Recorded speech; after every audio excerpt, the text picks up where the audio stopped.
On vous a appris que l'arme la plus dangereuse de l'histoire était la bombe atomique. On vous a menti. Le nucléaire détruit les corps, mais il existe une arme plus subtile, plus silencieuse, capable de détruire une âme sans laisser une seule trace de sang.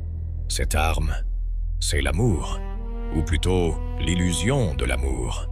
Pendant la guerre froide, la CIA et le KGB ont compris une vérité biologique fondamentale. L'être humain est un animal social, terrifié par la solitude.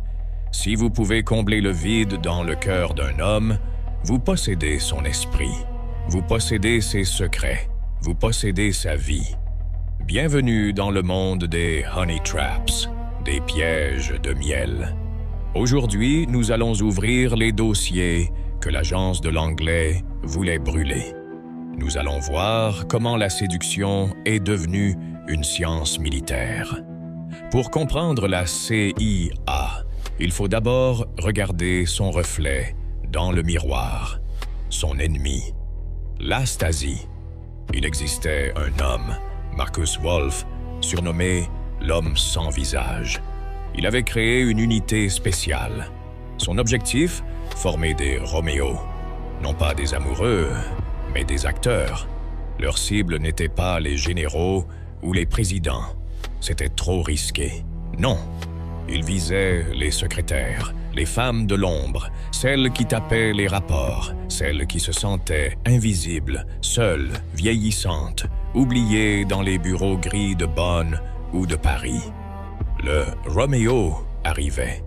Il était beau, il était attentif, il ne cherchait pas le sexe. Il offrait de l'écoute. C'est la première règle de la manipulation. Ne vendez pas du plaisir, vendez de la validation. Une fois la cible amoureuse, le piège se refermait. Ce n'était plus de l'espionnage, c'était « fais-le pour moi. Si tu m'aimes, apporte-moi ce dossier. » Et elle le faisait, par amour. Mais de l'autre côté de l'Atlantique, la CIA observait. Et elle a décidé d'aller beaucoup plus loin que la morale. Si les Soviétiques utilisaient la psychologie, les Américains ont voulu utiliser la chimie. Laissez-moi vous parler de l'opération Midnight Climax. Imaginez un appartement luxueux à San Francisco. Des tapis rouges, des tableaux de maître, un bar bien garni. C'était un bordel, mais un bordel tenu par la CIA. L'homme aux commandes s'appelait George Hunter White, un ancien agent des stupéfiants, brutal et sadique. Son travail? Embaucher des prostituées pour ramener des hommes dans cet appartement. Mais les clients ne savaient pas deux choses. Premièrement, leur verre était dosé avec du LSD pur. Deuxièmement, derrière le grand miroir de la chambre, George Hunter White était assis sur une chaise, un verre de martini à la main, et il filmait tout. Le but n'était pas le chantage, c'était la recherche. La CIA voulait savoir. Un homme peut-il révéler des secrets d'État après l'orgasme? Le sexe, combiné à la drogue, peut-il briser la résistance mentale?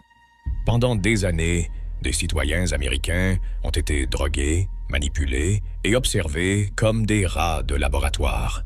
White écrira plus tard dans son journal. C'était le bon temps. J'étais un missionnaire du mal pour la bonne cause. Mais comment cela vous concerne-t-il aujourd'hui? La CIA utilise un acronyme pour recruter des traîtres. Le MIC. EM pour money, l'argent. I pour ideology, l'idéologie.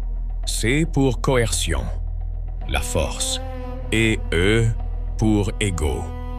La séduction, c'est l'attaque de l'ego. Le manipulateur, qu'il soit espion ou simple narcissique, repère votre faille.